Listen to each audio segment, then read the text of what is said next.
Good morning बेटा। कैसे हैं आप सभी। एक आपके मैंने उसमें सिलेबस है जो थोड़ा सा वो डिलीट कर दिया गया है, 30% सिलेबस। जो पिछला मैं चैप्टर आपको करा रही थी वो चैप्टर आपका इसमें डिलीट हो गया है। 3 चैप्टर इसमें से आपके डिलीट किए हैं, 12 चैप्टर टोटल हैं। ठीक है, तो इन 3 चैप्टरों में आपका जो है, एक तो सेकंड चैप्टर डिलीट हुआ आपका, ठीक। एक आपका हुआ है इसमें 12वां चैप्टर डिलीट हुआ है और एक 8वां। ठीक है, 4 चैप्टर इसमें से डिलीट किए गए हैं। तो सेकंड चैप्टर इसलिए मैंने उसको वहीं बीच में छोड़ दिया, जितना उसको हमने कराया उतना ही, क्योंकि वो आपके एग्जाम में नहीं आएगा। ठीक है, अगला जो चैप्टर है वो आपका है 3 महाद्वीप में फैला हुआ साम्राज्य, यानी कि रोमन साम्राज्य। ठीक, तो 3 महाद्वीप कैसे बताए इसमें। देखो, इसमें 3 महाद्वीप को इसलिए कहा गया है, ये देखिए आप, एक ये छोटा सा मैप है, इसमें आप वर्ल्ड मैप है। 3 महाद्वीप इसमें है। 3 महाद्वीप क्या है, ऊपर यूरोप महाद्वीप है, ठीक, नीचे एशिया महाद्वीप, अफ्रीका महाद्वीप है, और इधर लगता हुआ क्या है, एशिया महाद्वीप है। बीच में जो ये है ये भूमध्य सागर है। ठीक है, तो इस भूमध्य सागर के, यानी कि इनके बीच में, यानी इस एरिया में भूमध्य सागर आ गया। नीचे वाला अफ्रीका का मिस्र है, जो है मिस्र था, ये सिकंदरिया है, मिस्र है, काइसरिया है, ये सब इसी के अंदर आ गए। इसके बाद में मकदूनिया है, कुस्तोनिया है, एफिसिस है, एंटीओक है, दमिश्क है, ये सारे के सारे ये एशिया महाद्वीप के, खाड़ी जो क्षेत्र लगता है एशिया का, उसके हैं, एरिया है। ठीक, तो इन राइक नदी, नील नदी, मिस्र नदी तक फैला हुआ जो है ये रोमन साम्राज्य था पूरा का पूरा। आया समझ में आपको। 3 महाद्वीप के बोलते हैं, यूरोप महाद्वीप, एशिया महाद्वीप, अफ्रीका महाद्वीप।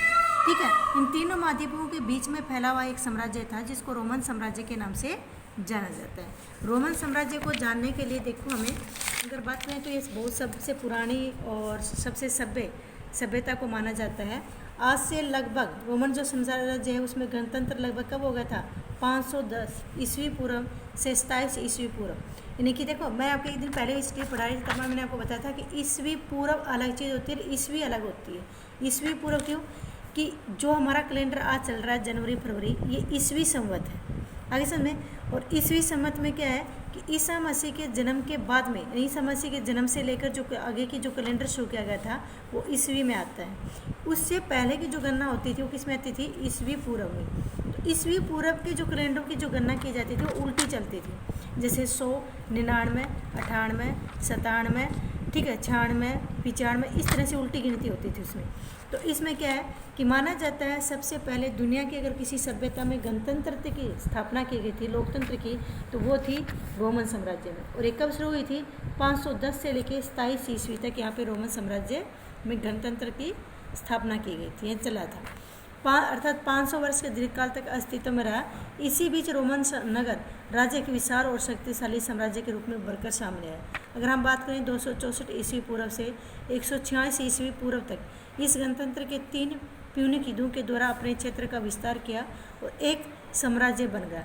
रोमन साम्राज्य तत्कालीन विश्व का एक महान साम्राज्य था। इसने एक महान सभ्यता को जन्म दिया जिसने विश्व सभ्यता को अनेक रूपों से प्रभावित किया। वास्तव में रोमन साम्राज्य विभिन्न स्थानीय संस्कृति भाषाओं के वैभव से संपन्न था। सभ्यता के उस अतीत काल में रोमन साम्राज्य में महिलाओं की स्थिति जो थी, कानूनी स्थिति, वो आज के लोकतांत्रिक कई देशों में भी वैसी अच्छी स्थिति नहीं पाई जाती है। अब देखो, कुछ समझ में आया कि रोमन साम्राज्य कहाँ था, 3 महाद्वीप, यूरोप महाद्वीप, अफ्रीका महाद्वीप, एशिया महाद्वीप, 3 महाद्वीपों में फैला हुआ था। ये पहला दुनिया की पहली सभ्यता थी जहाँ पे लोकतंत्र या गणतंत्र की स्थापना की गई थी, जहाँ पे महिलाओं को कानूनी अधिकार दिए गए थे। एक अलग बात है कि वहाँ पे दास प्रथा भी प्रचलित थी। अब है रोमन इतिहास को जानने के साधन। रोमन इतिहास को जानने के साधन कौन कौन से बेटा, पहला पाठ्य सामग्री। क्या पाठ्य सामग्री, यानी कि इतिहासकारों के द्वारा लिखे गए ऐतिहासिक जो प्रालेख हैं वो। दूसरा है प्रालेख अथवा दस्तावेज, ये तो इतिहासकारों के द्वारा, यात्रियों के द्वारा, इतिहासकारों के द्वारा लिखा गया था। प्रालेख क्या होते हैं कि उस टाइम पर जो पाठ्य सामग्री में क्या गया कि किसी के द्वारा लिखा गया यात्रा वृत्तांत है, किसी के द्वारा लिखी गई कविताएं हैं या व्याख्यान है या प्रवचन है या कानूनी कुछ दस्तावेज हैं, वो इसमें पाठ्य सामग्री में आते हैं। दूसरा प्रालेख दस्तावेज में क्या आते हैं, ये है कि या तो लोहे की या फिर पत्थरों की जो शिलालेख है उनके पर लिखे हैं, या पेपराइस, एक पेड़ होता है जिसके पत्ते होते हैं, उसके पत्तों को कागज के रूप में प्रयोग में लिया जाता था, उसके ऊपर लिखी गई पांडुलिपियाँ हैं। ये सब चीज़ें किस में आती हैं? प्रालेख या दस्तावेज में, उस टाइम में लिखे गए दस्तावेज। अगला है भौतिक अवशेष। भौतिक अवशेष में क्या था बेटा? खुदाई करने के बाद में ज़मीन से निकली हुई पुरानी इमारतें, पुराने टाइम के बर्तन, औजार, टूटी फूटी वस्तुएं या उस टाइम के स्मारक, मिट्टी के बर्तन, सिक्के, इस तरह के जो सामान है वो किस में आते हैं? भौतिक अवशेष में आते हैं। इन तीन चीज़ों से पता चलता है कि इतने क्षेत्र में रोमन साम्राज्य फैला हुआ था और एक मतलब लोकतांत्रिक या गणतंत्रात्मक साम्राज्य हुआ करता था। अगला है रोमन साम्राज्य क्या है? देखो, रोमन साम्राज्य प्राचीन काल का सर्वाधिक विशाल एवं दीर्घजीवी साम्राज्य था। इटली इसका मुख्यालय था और धीरे धीरे समस्त भूमध्य सागरीय दुनिया का इसमें समावेश हो गया। देखो, मैंने बताया कि इस मैप में, आपके बुक में मैप है, बुक में आप मैप को देख कर देखिए। इटली यूरोप का, ठीक है, भूमध्य सागर के पास बिल्कुल बीच में इटली, भूमध्य तीनों तरफ से भूमध्य सागर से घिरा हुआ है। ये देखिए आप, इटली है। आगे समझ आपको, ये क्या है? इटली है। ठीक, ये भूमध्य सागर से है। तो इसकी जो राजधानी थी, जो इसका सेंटर था, वो क्या था? इटली था, रोमन साम्राज्य की। ठीक, उसके बाद में यूरोपीय क्षेत्र, अफ्रीकी क्षेत्र और एशियाई क्षेत्र, इसमें क्या आते थे? यूरोपीय साम्राज्य के अंतर्गत पाए जाते थे। आगे समझ में, इटली का जो मेन, ये इटली में आपको मैंने बताया, इटली में जो आपको ये जगह मिल रही है, ये रोम, इसकी जो राजधानी हुआ करती थी, इटली के अंदर हुआ करती थी। ठीक है, तो ये मेन किस में है? इटली में हुआ था। और उसके बाद में देखो, भूमध्य सागरीय दुनिया को इसमें समावेश हो गया। इतिहासकारों का विचार है कि दक्षिणी इटली में लगभग कब 7000 ईस्वी पूर्व में खाद्य उत्पादन प्रारंभ हो चुका था। उत्तरी इटली में खाद्य उत्पादन की शुरुआत लगभग 6000 ईस्वी पूर्व से 2000 ईस्वी पूर्व इटली में अनेक कबीले बस चुके थे, जिनमें अनेक हिंदू यूरोपीय, यानी कि कब? इटली के अंदर माना जाता है कि 7 से 7000 वर्ष पहले खाद्य उत्पादन समझते हो कि मनुष्य के द्वारा, आपने जो फर्स्ट चैप्टर पढ़ा हुआ ना आपका आदि मानव वाला, उसमें जब मनुष्य ने जब स्थायी रूप से एक जगह पर रहना और कृषि करना शुरू कर दिया था, खुद अनाज का उत्पादन करना शुरू कर दिया था, उसको बोलते हैं खाद्य उत्पादन का शुरुआत करना। ठीक है, जो कि इटली में कब हो चुकी थी? आज से 7000 साल पहले हो चुकी थी।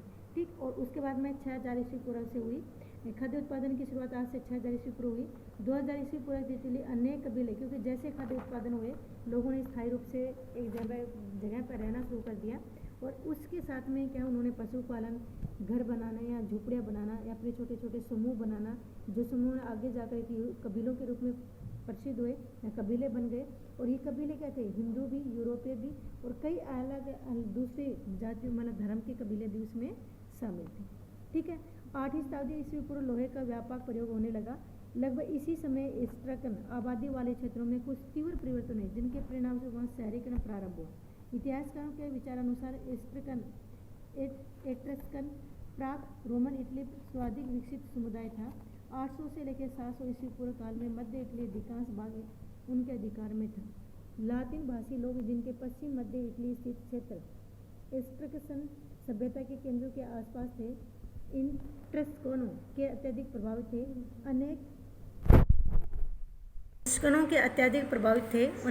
उनके कुछ शहर एस्ट्रस्कन शहरों के समान सुनियोजित एवं किलाबंदी, यानी कहने का मतलब कि एस्ट्रस्कन जो इलाका था वो सबसे ज़्यादा सभ्य इलाका माना जाता है। और उसी को देख कहते दूसरे रोमन में किलाबंदी करना, दूसरे शहर बनाना, सामाजिक राजनीतिक संगठन बनाना, ये सारी चीज़ें उसमें होने लगी। उसके बाद में इटली में जो ताइबर नदी है के तट पर बसा है, यानी इटली का जो रोम है, जो उस टाइम में रोमन साम्राज्य की राजधानी हुआ करता था, वो कहाँ पे है? ताइबर नदी के किनारे बसा हुआ है। आगे समझ में आपको, इसकी स्थापना कब की थी? 753 ईस्वी पूर्व। दो भाइयों ने की थी, रोमुलस और रोमस। माना जाता है इटली की जो रोमन सभ्यता है, रोमन साम्राज्य जो है, उसकी स्थापना किसने की थी? आज से 753 ईस्वी पूर्व दो भाई थे, रोमुलस और रोमस, और उन्हीं के नाम के ऊपर क्या पड़ा? इसका नाम रोम साम्राज्य पड़ा था। ठीक है, साम्राज्य का विस्तार देखो कैसे हुआ। 510 ईस्वी में क्या हुआ था? यहाँ पे अचानक राजतंत्र से समाप्त कर दिया गया और वहाँ पे क्या किया गया? लोकतंत्र की स्थापना हुई। 510 ईस्वी पूर्व में रोम गणतंत्र की स्थापना हो गई थी। रोम में 510 से लेकर कब तक चली? 27 ईस्वी पूर्व। आपको दो करनी है कि यहाँ पे लोकतंत्र की स्थापना कब की गई? 510 में की गई। कब से? 510 से 27 ईस्वी पूर्व की इसमें गणतंत्र की स्थापना रही। इसकी स्थापना कब की गई थी? 2753 ईस्वी पूर्व की गई थी। किसने की थी? दो भाई रोमुलस और रोमस ने की थी। इसकी राजधानी कहाँ पे? इटली के अंदर रोम, जो कि ताइबर नदी के किनारे पे बसा हुआ है। ठीक है। इसके बाद देखो आप 500 से लेकर 228 ईस्वी पूर्व तक के रोमन साम्राज्य के प्रथम चरण जो था, प्रसार का जो उसके विस्तार का पहला चरण कब चला था, 500 से लेकर 228 ईस्वी पूर्व तक चला था। उसके बाद में क्या है, लगभग 297 ईस्वी पूर्व तक अधिकांश मध्य इटली पर रोम का अधिकार स्थापित हो, यानी कि इटली आधी से ज़्यादा इटली के ऊपर किसका अधिकार हो गया था, 295 तक रोम का अधिकार हो गया था। ठीक है। उसके बाद में रोमन गणतंत्र में 264 से लेकर 146 ईस्वी पूर्व काल में कार्थेज के विरुद्ध लड़े जाने वाले 3 प्यूनिक युद्धों के द्वारा अपना पर्याप्त विस्तार कर लिया और एक साम्राज्य बन गया। रोमनों ने समस्त इतालवी प्रायद्वीप, गाल, फ्रांस, स्पेन, दक्षिण अफ्रीका, मिस्र तथा पश्चिमी एशिया के अन्य भागों पर अपना नियंत्रण स्थापित कर लिया। देखो गोल क्या है, गोल फ्रांस का पुराना नाम क्या है, गोल है। स्पेन यूरोपीय कंट्री है। अफ्रीका में मिस्र जो है उसके ऊपर, एशिया के कुछ भाग जो है उस पर अपना नियंत्रण कर लेते हैं। इस प्रकार दूसरी शताब्दी ईस्वी पूर्व के मध्य तक संपूर्ण भूमध्य सागरीय क्षेत्र पर प्रत्येक रूप से किसका अधिकार हो गया था, रोमन का अधिकार हो गया था। और उस टाइम में जो इसका सबसे ज़्यादा विस्तार किया था वो किसके टाइम किया था, जूलियस सीजर के दौरान। जैसे युद्ध नेताओं के विजय उपलब्धियों में रोम एक विश्व का सर्वाधिक विशाल साम्राज्य बन गया था। किसके अधिकार क्षेत्र में, जूलियस सीजर के अधिकार क्षेत्र में। रोमन मैसेडोनिया एवं यूनान राज्यों का अपना नियंत्रण स्थापित कर लिया। 147 ईस्वी पूर्व से मकदूनिया को रोम में मिला लिया गया। इसमें इंपॉर्टेंट क्वेश्चन बनते हैं कि मकदूनिया को मिलाया गया था 147 ईस्वी पूर्व। ठीक है।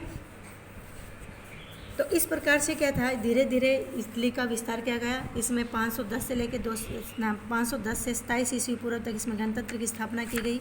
इसकी स्थापना करने वाले 2 भाई थे, रोमुलस और रोमस।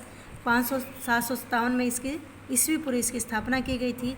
इसका विस्तार जो मैंने आपको बताया सबसे ज़्यादा किसके टाइम में होता है, जूलियस सीजर के टाइम में होता है। मकदूनिया को मिलाया गया था 147 ईस्वी पूर्व। यहाँ तक मैंने आपको करा दिया बेटा, ज़्यादा नहीं कराएंगे, थोड़ा थोड़ा कराएंगे क्योंकि सिलेबस हमारा कराया जा चुका है। ये सिर्फ दोबारा रिविजन के रूप में मैं करा रही हूँ। जितना करा रही हूँ उतना तुम शॉर्ट क्वेश्चन करो और उसको याद करो। धन्यवाद।